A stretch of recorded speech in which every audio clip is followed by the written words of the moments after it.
দেশের চলমান রাজনৈতিক সংকটের প্রেক্ষাপটে অবশেষে জাতীয় সংসদ নির্বাচনের সময়সূচি ঘোষণা করেছেন প্রধান উপদেষ্টা ডক্টর মোহাম্মদ ইউনূস। তিনি এক জাতির উদ্দেশ্যে দেওয়া ভাষণে জানান, ২০২৬ সালের ফেব্রুয়ারি মাসে রমজান শুরু হওয়ার আগেই নির্বাচন অনুষ্ঠিত হবে। ২০২৪ সালের নির্বাচন বাতিলের পর থেকে বাংলাদেশে রাজনৈতিক অস্থিরতা বিরাজ করছিল।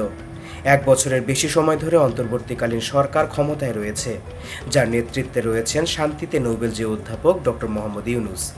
তিনি দায়িত্ব নেওয়ার পর থেকেই রাজনৈতিক দলগুলোর সঙ্গে সংলাপ চালিয়ে যাচ্ছেন।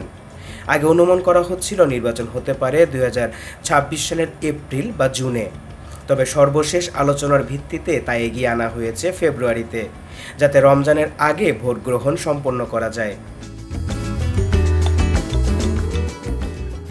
বিএনপি, গণতন্ত্র মঞ্চ ও জাতীয় পার্টি এ সিদ্ধান্তকে ইতিবাচকভাবে নিয়েছে। তাদের মতে নির্বাচন নিয়ে যে অনিশ্চয়তা তৈরি হয়েছিল তা কিছুটা হলেও কেটে গেছে। নাগরিক ঐক্য ও জামায়াত ইসলামী অভিযোগ তুলেছে, এই সিদ্ধান্ত একটি নির্দিষ্ট রাজনৈতিক দলকে সুবিধা দিতে পারে।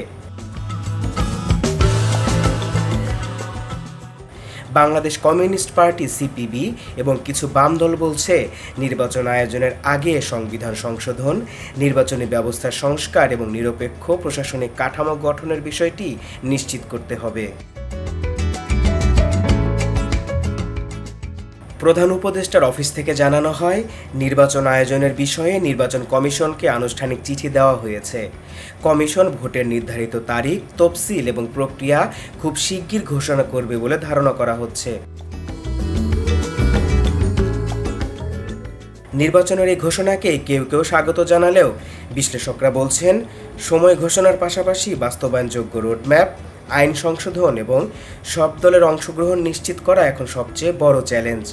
তাই এখন থেকে ফেব্রুয়ারি পর্যন্ত সময়টা হবে অত্যন্ত গুরুত্বপূর্ণ। অংশগ্রহণমূলক, নিরপেক্ষ এবং সবার কাছে গ্রহণযোগ্য নির্বাচন আয়োজনেই নির্ভর করবে দেশের ভবিষ্যৎ গণতান্ত্রিক ধারা।